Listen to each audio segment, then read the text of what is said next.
পল্লী দারিদ্র বিমোচন ফাউন্ডেশনের উপজেলা দারিদ্র বিমোচন কর্মকর্তার এমসিকিউ গণিত প্রশ্নে আপনাদের সবাইকে স্বাগতম।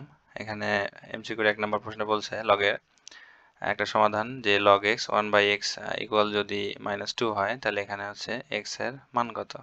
তাহলে এখানে লগের ফর্মুলাটা হচ্ছে এখানে যে লগ এর যে ভিত্তি থাকে এটার যদি এক্স হয় মেন সংখ্যাটা, তাহলে এখানে হচ্ছে ওয়াই লেখা যায় বেজ হিসাবে। তাহলে এখানে এই যে লগের যে কনসেপ্টটা এটা হচ্ছে লগের বেজ বা হচ্ছে ভিত্তি, আর এটা হচ্ছে এই সংখ্যা এবং হচ্ছে পাওয়ারটা থাকে হলো এই ওয়াই। তাহলে এটাকে লেখা যায় হচ্ছে এ পাওয়ার ওয়াই ইকুয়াল হচ্ছে এক্স। তাহলে এটা যদি এখানে অ্যাপ্লাই করি তাহলে এখানে হবে হচ্ছে যে এক্স স্কোয়ার তার উপরে -2 ইকুয়াল লেখা যাবে হচ্ছে 1/9। তাহলে এখানে এক্স স্কোয়ার -2 এটাকে যদি হচ্ছে নিচে নিয়ে আসা যায় তাহলে এখানে হবে হচ্ছে এক্স বাই এক্স পরে স্কোয়ার, আর এখানে হচ্ছে 1 এর উপরে 3, এখানে হবে হচ্ছে 3 এর উপরে স্কোয়ার। তাহলে এখান থেকে হচ্ছে স্কোয়ার স্কোয়ার কেটে গেল, তাহলে এখানে মান থাকে হচ্ছে 3। এখান থেকে যদি বেস সমান তাহলে এখানে এক্স এর মান হচ্ছে 3, এটা হবে হচ্ছে অ্যান্সার। আচ্ছা, তারপরে এখানে হচ্ছে 2 নম্বর প্রশ্ন বলছে যে 11টি সংখ্যার গড় হচ্ছে 60, বৃহত্তর ও ক্ষুদ্রতর সংখ্যাদ্বয়ের হচ্ছে গড় হয় বাদে গড় হয় হচ্ছে 62 তাহলে এখানে বৃহত্তর ও ক্ষুদ্রতর সংখ্যাদ্বয়ের পার্থক্য কত। তাহলে 11টি সংখ্যার গড় যদি হচ্ছে 60 হয় তাহলে এখান থেকে যোগফল হবে হচ্ছে 60 গুণন হচ্ছে 11। তারপর এখানে বলছে যে বৃহত্তর ক্ষুদ্রতর সংখ্যা বাদ, তাহলে সংখ্যা যদি বাদ দেওয়া যায় তাহলে সংখ্যা থাকে হচ্ছে 9টা। তাহলে এখানে হবে হচ্ছে 60 গুণন হচ্ছে 9, তাহলে এটার বিয়োগফলই হবে হচ্ছে বৃহত্তর ও ক্ষুদ্রতর সংখ্যাদ্বয়ের পার্থক্য। তাহলে এখানে হচ্ছে হবে গুণ করলে 6 11 66 660 এবং হচ্ছে নিচে থাকে হলো 6 নং 54। তাহলে এখানে হচ্ছে বিয়োগ করলে থাকে 0, এখানে হচ্ছে 2, এখানে থাকে হচ্ছে 1, অর্থাৎ 120 থাকে এখানে 6 নং 54।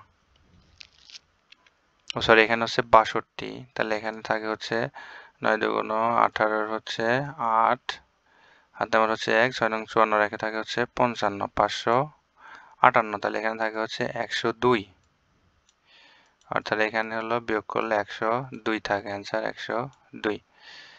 আচ্ছা, তারপরে এখানে বলছে যে একটি সমকোণী ত্রিভুজের হচ্ছে লম্ব ভূমি অপেক্ষা 2 সেন্টিমিটার ছোট, কিন্তু হচ্ছে অতিভুজ অপেক্ষা হচ্ছে 2 সেন্টিমিটার বড় হলে অতিভুজের দৈর্ঘ্য কত। এখানে পিথাগোরাস থিওরেম অ্যাপ্লাই করতে হবে। আচ্ছা, এখানে ধরি ভূমি হচ্ছে এক্স, ভূমি যদি এখানে এক্স হয় তাহলে এখানে কি বলছে যে হচ্ছে লম্ব ভূমির সাইডে 2 সেন্টিমিটার ছোট, তাহলে এখান থেকে হচ্ছে লম্ব কতটুকু হবে, তাহলে লম্ব হবে এক্স মাইনাস হচ্ছে 2। তাহলে লম্ব যদি x-2 হয় তাহলে এখান থেকে হচ্ছে অতিভুজ 2 সেন্টিমিটার বড়, তাহলে এখানে সুতরাং হচ্ছে অতিভুজ হবে x প্লাস হচ্ছে 2। আচ্ছা, এখন এটার উপরে যদি পিথাগোরাস অ্যাপ্লাই করি তাহলে এখানে কি হবে যে অতিভুজ স্কয়ার সমান হচ্ছে লম্ব স্কয়ার যোগ ভূমি স্কয়ার, এটা পিথাগোরাস থিওরেম। তাহলে এখানে হবে হচ্ছে x প্লাস 2 হোল স্কয়ার সমান কি হবে, ভূমি বলতে x, x এর উপর স্কয়ার প্লাস হচ্ছে লম্ব স্কয়ার x মাইনাস হচ্ছে 2 স্কয়ার। তাহলে এখানে সমাধান করলে হবে x square plus whole square সূত্র, তাহলে a স্কয়ার প্লাস 2ab, তাহলে এখানে 2 to 4 4x প্লাস হচ্ছে 4 ইকুয়াল এখানে হচ্ছে x square plus a square minus 4x plus হচ্ছে 4। তাহলে পাশে 2x, এই পাশে হচ্ছে x, x এখান থেকে হচ্ছে দুই পাশ থেকে কেটে গেল। তারপর হচ্ছে এখানে থাকে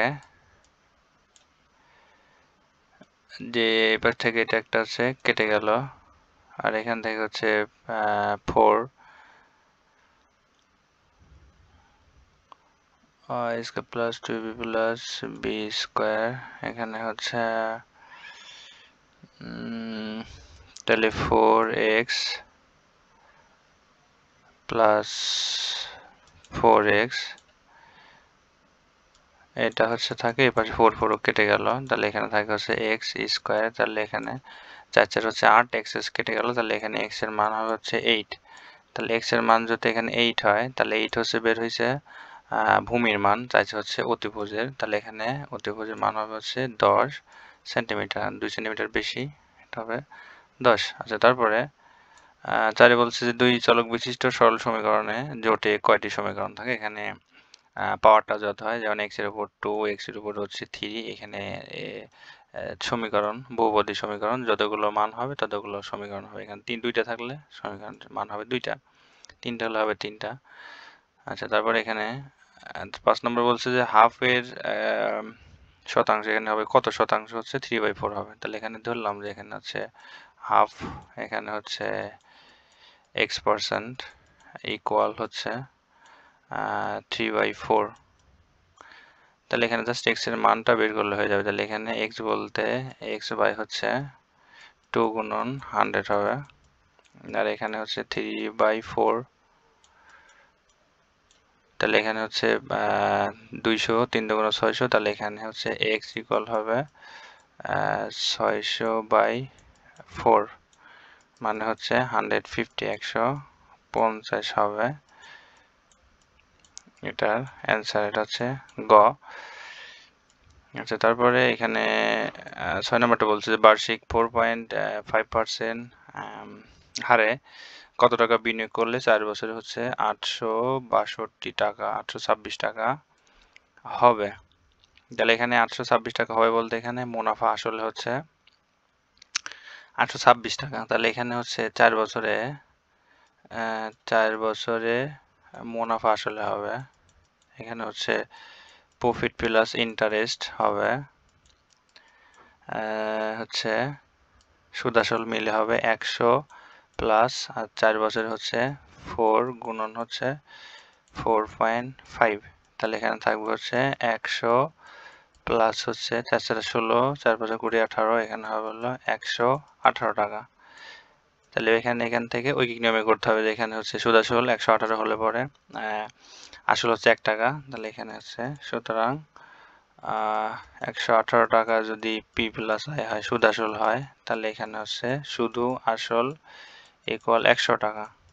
তারপরে এখানে জাস্ট হচ্ছে 826 টাকা, তাহলে 826 টাকা এখানে লিখলাম না, পি প্লাস আই বলতে আসল প্লাস হচ্ছে ইন্টারেস্ট মুনাফা, তাহলে এখানে হবে হচ্ছে 100 ইন্টু হচ্ছে 826 বাই হচ্ছে 118, এটাকে হচ্ছে ব্যালেন্স করলে থাকে 18, এটাকে হচ্ছে 8 11 7 87, এখানে থাকে হচ্ছে 7, তাহলে এখানে আসল ছিল হচ্ছে 700 টাকা, এটা হবে হচ্ছে অ্যান্সার। তারপরে 7 নম্বরটা বলছে যে একটি চাকা প্রতি মিনিটে 90 বার ঘুরে, তাহলে 1 সেকেন্ডে চাকাটি হচ্ছে কতবার ঘুরবে। এখানে সেকেন্ডের কথা বলছে, তাহলে এখানে হচ্ছে 60 সেকেন্ডে অর্থাৎ 1 মিনিট, তাহলে এখানে হচ্ছে 60 সেকেন্ডে ঘুরে হচ্ছে 90 বার, তাহলে এখানে হচ্ছে 1 সেকেন্ডে কত হবে, 1 সেকেন্ডে হবে 90 বাই হচ্ছে 60, এখান থেকে হলো কেটে গেল থাকবে 3 বাই হচ্ছে 3 দিয়ে কাটলে 3, আর এখান থেকে 2, এটা হচ্ছে 1 সেকেন্ডে ঘোরে, আর এখান থেকে আমরা জানি যে এখানে হচ্ছে একটা চাকা হচ্ছে থাকে টোটাল 360 ডিগ্রি, একটা সার্কেল, তাহলে এখানে একবার ঘুরলে 360 ডিগ্রি অতিক্রম করে, তাহলে এখানে হচ্ছে 360 দ্বারা গুণ করলে হয়ে যাবে, তাহলে এখান থেকে 2 দ্বারা কাটলে থাকে হচ্ছে 180, তাহলে এখানে হচ্ছে 3 18 54 540, তাহলে এখানে 1 সেকেন্ডে চাকাটি ঘুরে 540 ডিগ্রি। আচ্ছা, তারপরে এখানে বলছে যে x বাই y এর সাথে কত যোগ করলে যোগফল y বাই x হবে। এখানে x বাই y এর সাথে একটা ভেরিয়েবল যদি ধরে নেওয়া যায়, তাহলে x বাই হচ্ছে y, এটার সাথে ধরলাম এখানে হচ্ছে d ইকুয়াল হচ্ছে y বাই x, তাহলে এখানে d সমান কি হবে আসলে হচ্ছে y by x minus x by হচ্ছে ওয়াই। তাহলে এখানে হচ্ছে দেখাই যাচ্ছে লসাগু আসবে হচ্ছে এক্স ওয়াই, তাহলে এখানে এক্স গেলে থাকে হচ্ছে ওয়াই স্কোয়ার মাইনাস ওয়াই গেলে থাকে হচ্ছে এক্স স্কোয়ার, অর্থাৎ y square minus square divided x y বলতে ক নম্বরটা। আচ্ছা, তারপর 9 নম্বরে বলছে যে এম সংখ্যক সংখ্যার গড় এ আর এন সংখ্যক সংখ্যার গড় হচ্ছে বি হলে সবগুলো সংখ্যার গড় কত। এখানে সবগুলো সংখ্যা বলতে দুইটা সংখ্যা, একটা হচ্ছে এই এম, একটা হচ্ছে এন। তাহলে এখানে হচ্ছে সংখ্যা দুইটা হবে এম প্লাস এন, তাহলে এখানে এই দুইটা তো নাই, এই দুইটা হচ্ছে হবে না।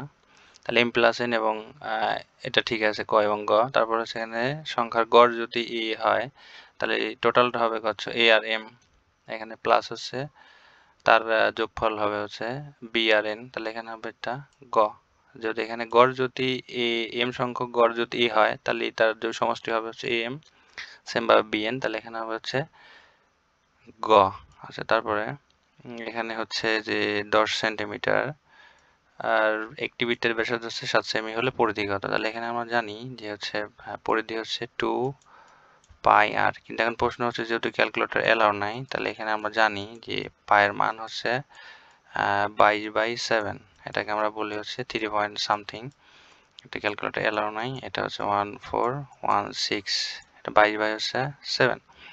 তাহলে এখানে হবে 2 ইন্টু হচ্ছে 22 ডিভাইডেড হচ্ছে 7 গুণন হচ্ছে আর বলতে 7। তাহলে এখান থেকে 7 আর 7 কেটে গেল, তাহলে হবে 44, অর্থাৎ পরিধি হবে হচ্ছে 44। আচ্ছা, তারপরে এখানে 11 নম্বরটা বলছে যে এ এবং এ যদি বি এর 60% হয়, বি যদি সি এর 80% হয়, তাহলে হচ্ছে সি এর কত শতাংশ। তাহলে এখানে এ বলছে যে এ ইকুয়াল হচ্ছে 60%, 60% অফ হচ্ছে কি বি। তাহলে এখানে হচ্ছে এ ইকুয়াল কি হবে, এ সমান হবে হচ্ছে 6b/100। তাহলে এখানে যদি অনুপাতে প্রকাশ করা যায় তাহলে এখানে আসলে কি হবে যে a/b, যে a হচ্ছে b সমান সমান হবে হচ্ছে এটা হচ্ছে কেটে গেল, এখানে হচ্ছে 2 দ্বারা কাটলে থাকে 3 আর এখানে থাকে 5, তাহলে এখানে হবে হচ্ছে 3:5। আচ্ছা, তারপর বলছে এখানে যে বি যদি সি এর 80% হয় তাহলে বি ইকুয়াল হচ্ছে 80% হচ্ছে সি। তাহলে এখানে বি হবে কি, বি ইকুয়াল হবে হচ্ছে 80 সি বাই হচ্ছে 100। তাহলে এখানে যদি অনুপাত দেখানো যায় যে বি ইসটু হচ্ছে সি সমান এটা হচ্ছে কেটে গেল, 2 জায়গায় কাটলে থাকে 4 আর এখানে থাকে 5, তাহলে হলো বি 4 হচ্ছে 5।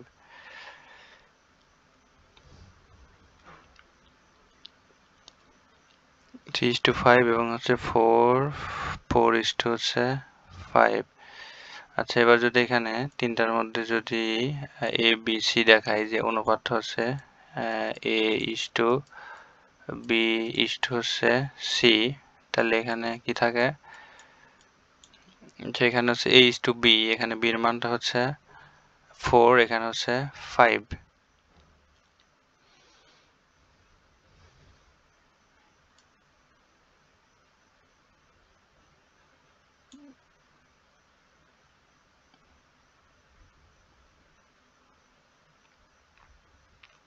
এখানে হচ্ছে 3 দিয়ে কাটলে 3 আর হচ্ছে 5, এখানে হচ্ছে 80%, তাহলে 4:5। আচ্ছা, তাহলে এখানে হলো এই অনুপাতটা হবে হচ্ছে 3:5, তাহলে এখানে বিটা ব্যালেন্স করতে হবে, এখানে হচ্ছে 5 অনুপাত, এখানে 4 অনুপাত, তাহলে এখানে হচ্ছে 3, তাহলে এখানে 4 দ্বারা যদি গুণ করা যায় তাহলে এখানে কি হবে, হবে হচ্ছে 3 4 12 ইস্টু হচ্ছে 4 5 20। এখানে সেম ভাবে যদি 3 দ্বারা গুণ করা যায় তাহলে এখানে হচ্ছে 5 ছিল 4 দ্বারা, তাহলে এখানে হচ্ছে 4 আছে 5 দ্বারা গুণ করতে হবে, তাহলে এখানে কত হবে 20 ইস্টু হবে হচ্ছে 25। তাহলে এখান থেকে এক্স্যাক্টলি এ ইস্টু বি ইস্টু সি কত হবে, হবে হচ্ছে 12 ইস্টু হচ্ছে 20 ইস্টু হচ্ছে হবে 25। এখন প্রশ্ন হচ্ছে এটা কেন করলাম, এটা হচ্ছে বলছে পার্সেন্টেজে প্রকাশ করতে হবে, 100-র মধ্যে কত হবে। তাহলে এখান থেকে হচ্ছে যদি 4 দ্বারা গুণ করা যায় তাহলে এখানে কত হবে, 4 বারং হচ্ছে 48, যেহেতু এ আর সির মধ্যে বলছে এখানে কত হবে 4 বিশং হচ্ছে 80 ইস্টু এখানে হচ্ছে 100 হবে। তো আমরা এটা পদ্ধতিতে করলাম। তাহলে এখানে হচ্ছে বলছে এ তাহলে সি এর কত শতাংশ, তাহলে এখান থেকে দেখা যাচ্ছে যে এটা হচ্ছে 40, এটা 100, তাই এটা হচ্ছে 48% হচ্ছে এ সি এর। তাহলে অ্যান্সার হবে হচ্ছে 48%। আচ্ছা, তারপরে এখানে বলছে যে 12 36 সংখ্যার কতগুলো হচ্ছে ভাজক আছে। তাহলে এখানে হচ্ছে আমরা জানি যে 36-এর ভাজক হচ্ছে 2, এখানে থাকে হলো 18, তারপরে হচ্ছে 2 থাকে হচ্ছে 3 তিরিক্ষে হচ্ছে 9 2 18, তারপর হচ্ছে 3। তাহলে এখানে হচ্ছে থাকলো 2, 2 এর পাওয়ার হচ্ছে 2, 2টা 2 গুণন হচ্ছে 3 পাওয়ার হচ্ছে স্কোয়ার, 3 স্কোয়ার। এখন এই ভাজক নির্ণয় করার থিওরি হচ্ছে এখানে ফ্যাক্টর নির্ণয় করার পরে পাওয়ার যেটা থাকবে তার সাথে 1 যোগ করে গুণ করতে হবে। তাহলে এখানে পাওয়ার হচ্ছে 2, 2, তাহলে এখান থেকে 2 এর সাথে 1 যোগ করলে হবে 3, গুণন হচ্ছে আবার এখানে যা থাকবে তার থেকে 1 যোগ হবে, এখানে হচ্ছে হয় 3, তাহলে 3 তিরিকে হচ্ছে 9, অর্থাৎ এই ভাজক হবে 9টি। আচ্ছা, তারপরে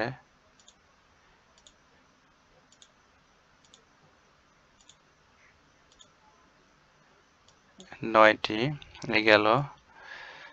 তারপরে 13 নম্বরটা বলছে যে দুটি ধনাত্মক সংখ্যার বর্গের অন্তর 11 এবং গুণফল হচ্ছে 30 হলে সংখ্যা দুটি কত। এখানে অঙ্ক সলভের থেকে যদি অপশনগুলো টেস্ট করাটাই বেটার। এখানে হচ্ছে দুটো সংখ্যা যদি চিন্তা করি যে একটা 6 হলে পরে বর্গের অন্তর হচ্ছে 11, তাহলে এখানে হচ্ছে যদি চিন্তা করি 6 স্কোয়ার হচ্ছে মাইনাস 5 স্কোয়ার, তাহলে এখানে এক্স্যাক্টলি দাঁড়াবে যে হচ্ছে 36 থেকে 25 বিয়োগ করলে থাকে 11, আবার যদি 5-এর সাথে 6 গুণ করা হবে হচ্ছে 30। তাহলে এগুলা এটা তো হচ্ছে না, 4 এবং 6, কিন্তু এখানে 36 থেকে হচ্ছে 16 বিয়োগ করলে হচ্ছে 11 হয় না, এই জন্য অপশন হচ্ছে খ। এখানে অপশন টেস্ট করে আনসার করাটাই বেটার।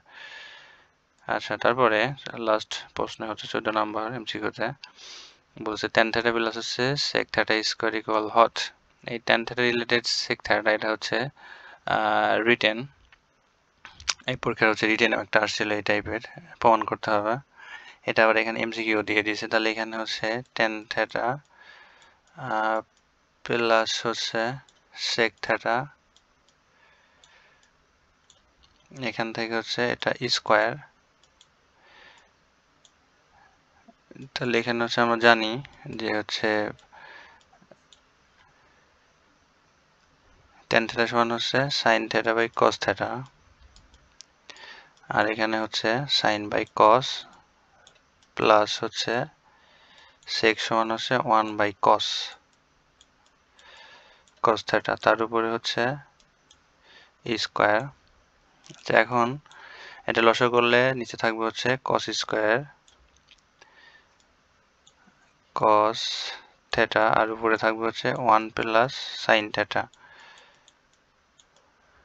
এটার উপরে হচ্ছে স্কোয়ার। এখন স্কোয়ারটা হোল স্কোয়ার পরিবর্তে যদি সিঙ্গেল দিয়ে দেই তাহলে এখানে কি থাকবে, উপরে থাকবে 1 প্লাস হচ্ছে sin θ, 1 প্লাস হচ্ছে sin θ, আর নিচে যেহেতু এখানে cos স্কোয়ার, তাহলে cos স্কোয়ার বলতে আমরা জানি যে sin square plus cos square মান হচ্ছে 1, তাহলে এখানে এক্সাক্ট থাকে হচ্ছে 1 মাইনাস হচ্ছে sin স্কোয়ার θ। তাহলে sin স্কোয়ার θ যদি থাকে তাহলে এখানে ইকুয়াল হবে 1 plus sin square 1 minus sin square, এখানে উপর আর নিচে একটা কেটে যাবে, 1 প্লাস হচ্ছে sin θ